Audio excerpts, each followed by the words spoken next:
This episode is brought to you by NordVPN. Head on over to nordvpn.com/rogue, that's R-O-G-U-E, and use promo code ROGUE at checkout. You'll get 66% off for 2 years. That's a lot of years. That's more than 1 year.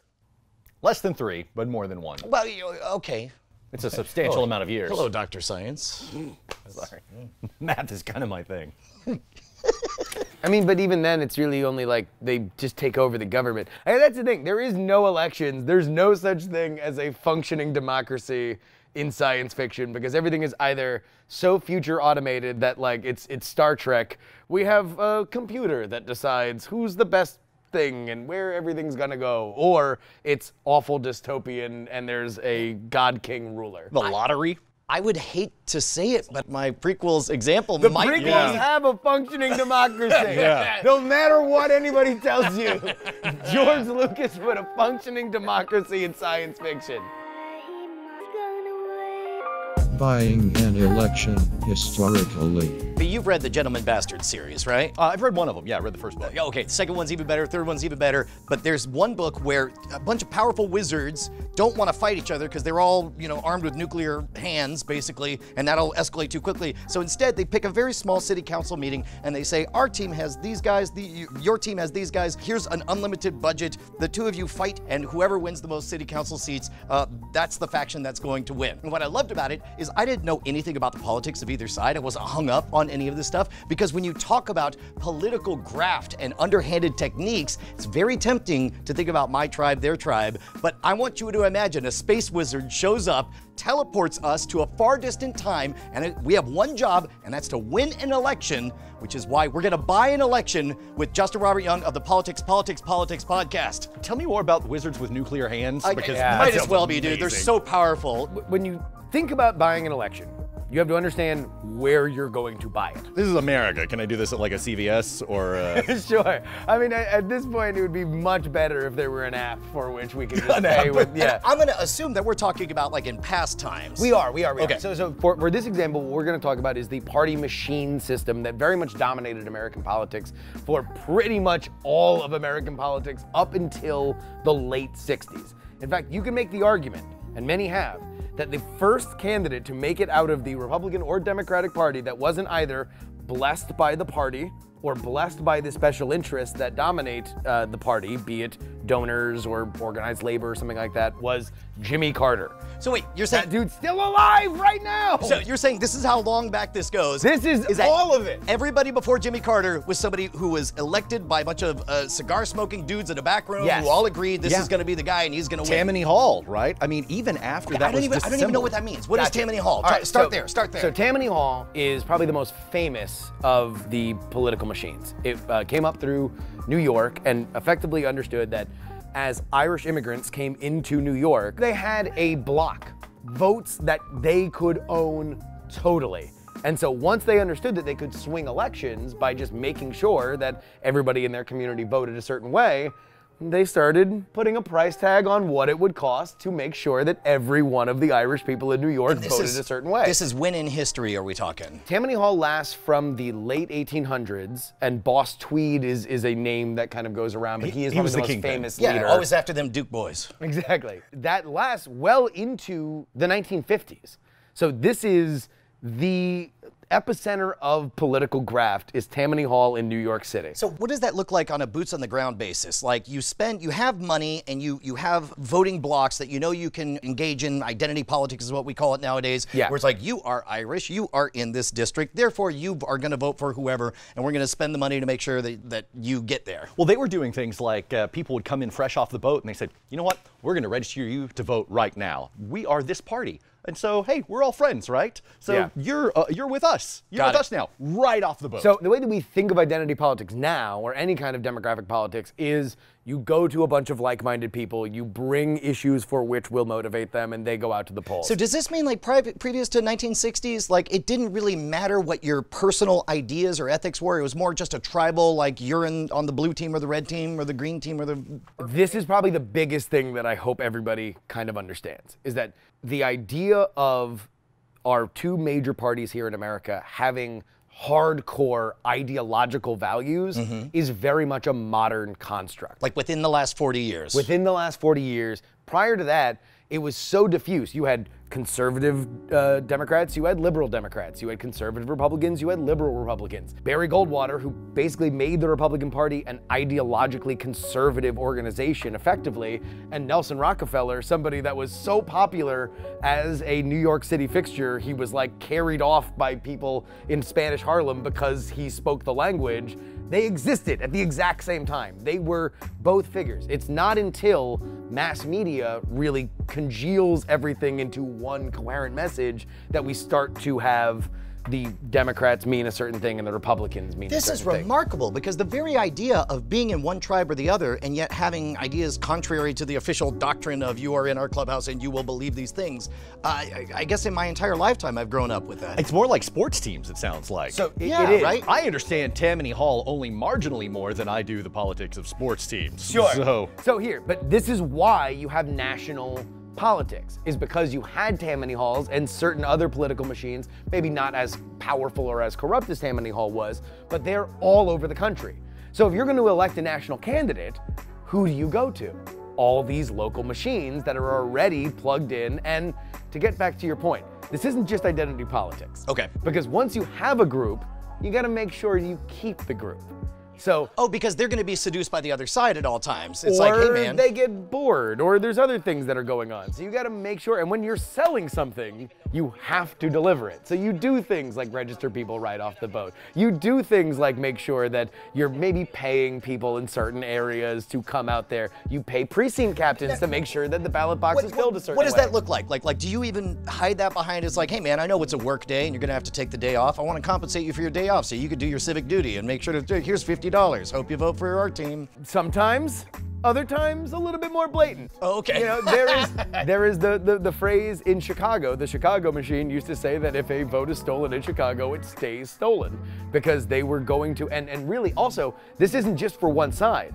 Oftentimes you have two parties, you have two competing machines. Right. Just like your example earlier, they're going to do everything they possibly can. And so they would say like, all right, well, we're pretty short downstate. They're stealing 3 votes per person. So we're just gonna make sure we just keep it fair. And this is where we steal 4 votes in our area. And this is where we get stuff like dead people voting. Absolutely. Yeah, and impersonation. I was reading about, they would contact like the district leaders in the city and say, okay, you handle all of your guys and make sure that they vote this way. You handle everybody in your district and make sure that they vote this way. District captains, county captains, these are the people. These are the actual boots on the ground. If you're looking for the hatchet men that are getting the money and are really doing the dirty work, these are the people that have blood on their hands. And at this point, we're looking at like maybe one leader and a gang of 7 or 8 people, a literal street team, a literal gang going around knocking door to door like, hey lady, it's time. You're like, I think it's time. Yeah. You're gonna go vote. You would even have like a guy showing up at the polls, a scraggly, tough-looking, really threatening guy. What's your name? Jones. Full name? John Jones. Reverend John Jones of the First Reformed Dutch Church? Who the f else am I gonna be? Yeah. Go ahead, sir. Go ahead, sir. Yeah. True story, actually. I got 2 friends with me, Old Testament and New Testament. Let me go vote. I lead with fire and brimstone and then I bring salvation. You just turned it into a wrestling match. I like it. So I want to bring you guys to a very specific example. All right, it's 1960. This is the Democratic primary because we already had Richard Nixon on the Republican side. That was the vice president. He was going to be their nominee. And by the way, was not at a big convention, was not really up for much debate. The dudes with the cigars all said, well, our boy Nixon here. Effectively. Okay. Yeah. I mean, that's something that kind of has traveled on where it's like if there's a 2-term president and there's a vice president that isn't then he's a next total in line. problematic issue, then he's going to be the person, and that's that. John F. Kennedy is at this point a young senator that is looked at as a lightweight, too Catholic, i.e. Catholic at all. Yeah, gasp. And very well capitalized. He's coming from a very rich family. He is running against Hubert Humphrey, who is looked at as an ideologically pure liberal Democrat who has just lost in Wisconsin. So now JFK's got momentum, and Hubert Humphrey is out of money, and they are going to have one final battle in West Virginia. How far into the primary are we at this point? This is the second primary vote. Now also, another thing that happens in 1960, there were 9 states that voted for primaries, and 6 of them were beauty contests. They had no binding delegates at all that came with them. In fact, at that point, this is how much of a smoky back room politics were. The most effective way to run for president was to not run for president. To actively say, I'm not running for president. I know there's a lot of people who are asking me, but I'm not, please people, I'm not. And then you do the John Cena thing. Everybody's sitting there bickering and all of a sudden you kick in the door. Effectively, yeah. You would wait till the convention, and then you would have everybody would kill each other. The primaries were a death trap because you would just walk in, spend money that you didn't need to spend, snipe at each other, destroy each other. The convention would happen. Nobody would be happy about anything. And then, his name is John Cena! Yeah. You would walk in and they'd be like, finally, an adult's here. Let's vote for him for president. So that was all very orchestrated, it sounds like. 100%. They knew exactly how all of these things were going to converge, and then they say, okay, now we put our superhero in there. And so in this 1960s, a fascinating election because you have those wolves out in the wilderness, specifically to Adlai Stevenson and LBJ. So in that case, what you're describing, both JFK and Hubert Humphreys are doing the exact wrong thing. They're actually playing the game, actually debating in public, and you're waiting for somebody like an LBJ to kick in the door and show up. But those wolves in the wilderness need both of them to fail. They need them to tear each other apart and show that they are unelectable. If you go through the primaries, and this is what JFK realized, if you go through the primaries and you have momentum, and you succeed, and you defeat all of your enemies, then you have momentum going into the convention. It'll be harder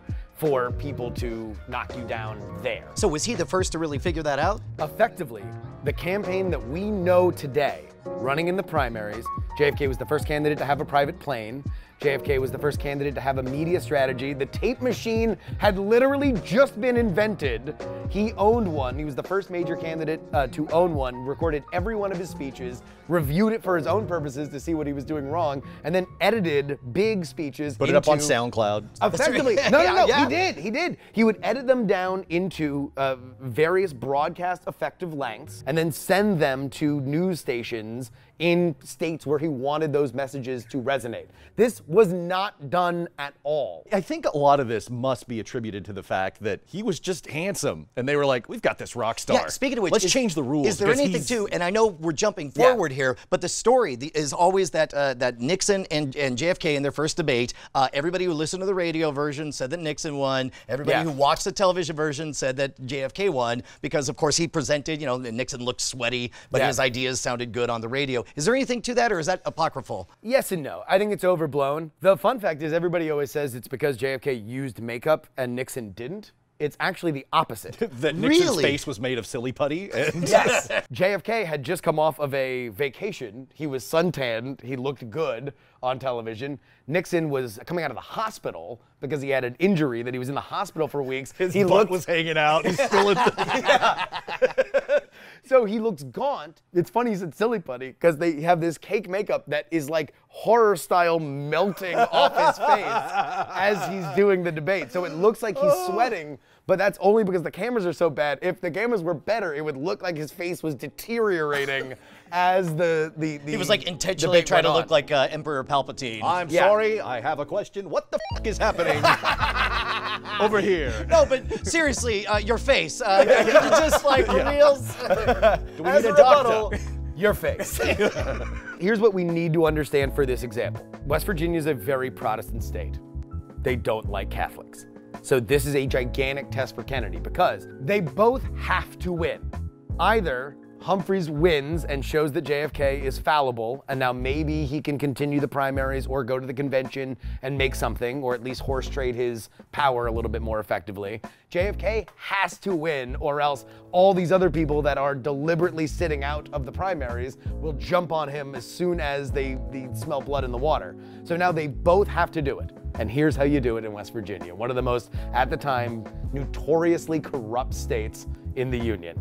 There were out-and-out prices per vote, specifically in, and what we're going to focus on is Charleston, the area of Charleston, which has several counties that are very, very, very much up on the market.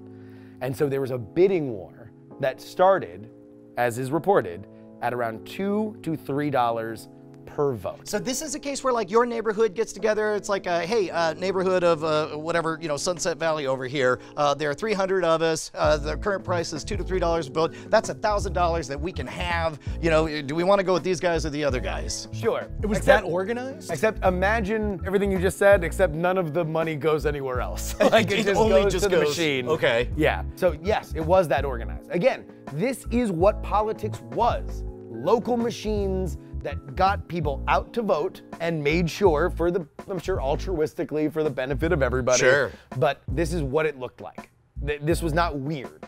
This is just what politics was. And that's why they were able to operate like that out in the open, because no one really called them out and said, hey, this is corrupt, and this is a mockery of what actual democracy should be. Yeah. Well, No one knew any different. It sounds like that concept wasn't even something, a thought that anyone would have. There was, but what are you gonna do about it? Right. Right? There's a million things that we look at in our modern world and we're like, hey, that's screwed up. It's a gigantic system that we can't touch. So what did JFK do in Charleston, West Virginia? Paid a lot of money. In fact, Humphreys thought he had one of the counties bought. He was, again, super cash strapped. There's actually, I'm trying to get the footage or the audio. He was so cash strapped, Hubert Humphreys, he wound up writing a $750 check out of his personal bank account to get TV time. And his wife was next to him and was reportedly furious because it came out of their daughter's wedding fund. That was happening the next month. Wow. That money went to, and this is the amazing thing, a telethon without it was effectively a Twitch live stream of people being able to call in, but he was so cash strapped he couldn't afford a call screener. So there was just a live to air 30-minute block where West Virginian voters were able to call Hubert Humphreys and just say whatever they wanted. Oh my God. Including reportedly an old woman from the mountains who just kept yelling, get. Don't ever change, West Virginia. Apparently, Humphreys, even as cash-strapped as he was, knew that this was a pay-to-play state. Tried to buy one of the counties. Got outbid and had his money returned to him in a satchel in a men's room. Wow. Like this is, when we talk about buying something, that's what we're talking about. Sure. Well, Did they sit it in like the pee next to the urinal, like the halo of like and from Herbert one is stall. just like, oh. No, they actually took a shit in it to show him that he was number 2 in more than one way. So I guess is the lesson just to have the money and buy the votes? The lesson is to have the money and buy the votes. In fact, in Charleston, West Virginia, there was one county that was rumored to get up to $10 per vote. Back in the 60s. Back in the 60s. That is $2 to $3 per vote in West Virginia. Yeah. Right? And what that actually buys you is you are on that captain's slate of preferred voting people, which is effectively marching orders, and also the people that are running the polls are affiliated with the party, with the machine, so they just remind people like, I think you got this wrong, you accidentally didn't check what was on our slate, so why don't you go back and just do it again, and they make sure that the votes are And I there. assume there's some kind of ecosystem where it's like if somebody could not effectively deliver the votes that they're promised, that they very quickly weren't captain anymore. It's done. Yeah. Like this is not, there's not any, ghost in the machine. Right. Like this is a machine for a reason. Everyone has their part to the vote play. gets delivered. Yeah. That's that. $2 to $3 in 1960 today is $25.50 per vote. According to the census, in Charleston, West Virginia, 86,000 residents that are there. Holy cow. If it got as high as 10, that is $85 a vote in that one county for which the bidding war got so high. Adjusted that for it landed, inflation. adjusted for inflation in 2018 dollars, $85 per vote. So let's be conservative and say that 21,500 people, that is a quarter of Charleston, West Virginia, is paid for. up for sale. Yeah. Right? That means that even then, it was $85,000 to buy those votes in 1960. In today's dollars, that is just over $500,000. West Virginia, not a big place. West Virginia. Yeah, well, but I guess at that moment that matters a lot because one of the parties is buying momentum, the other one is trying to stay in the game. Yes, and Uh-oh. remember when I told you that there were only 9 states that had primaries? Oh, yeah. And that only 3 of them had delegates and 6 of them were popularity contests?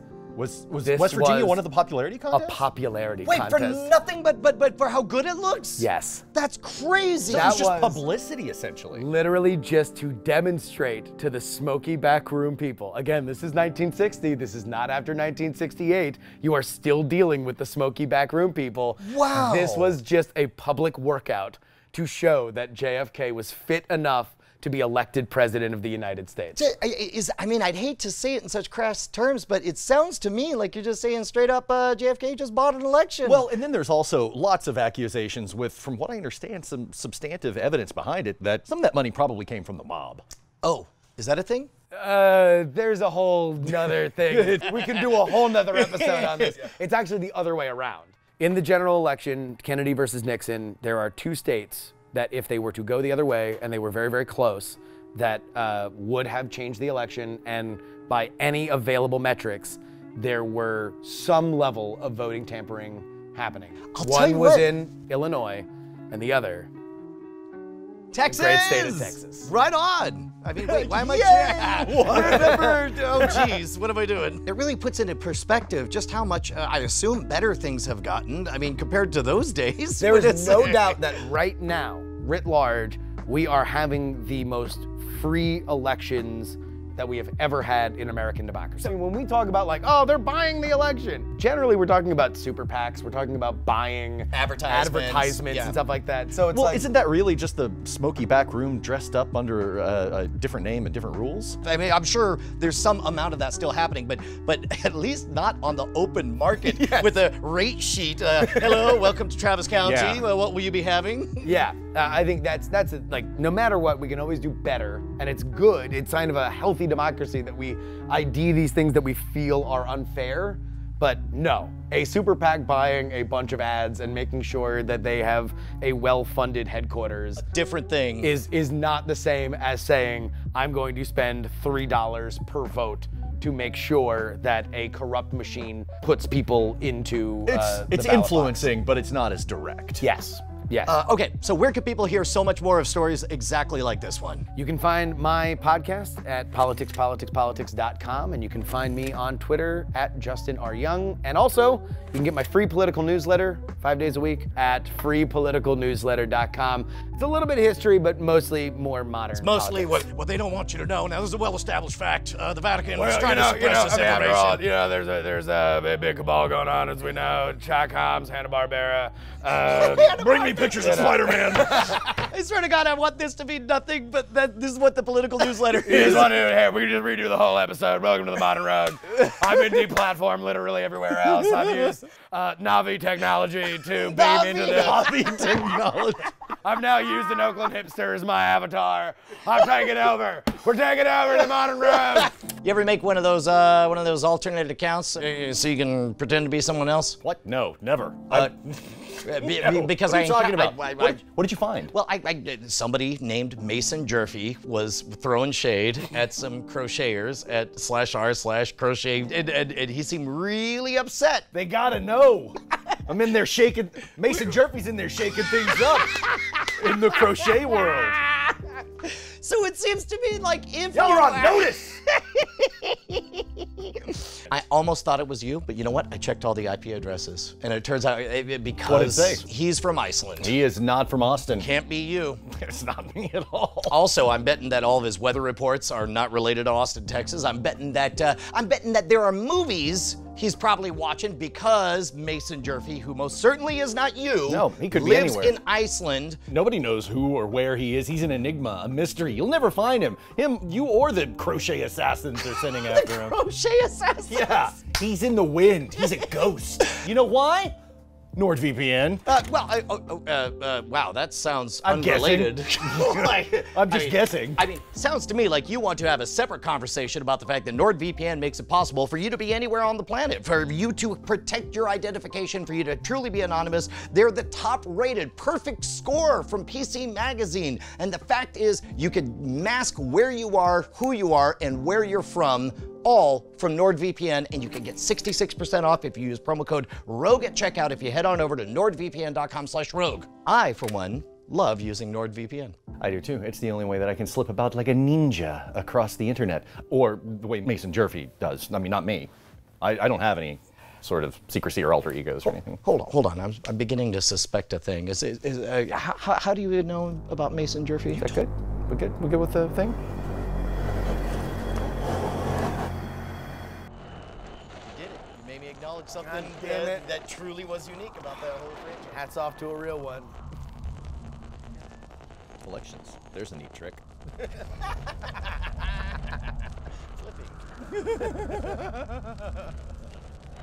Now that's representative democracy.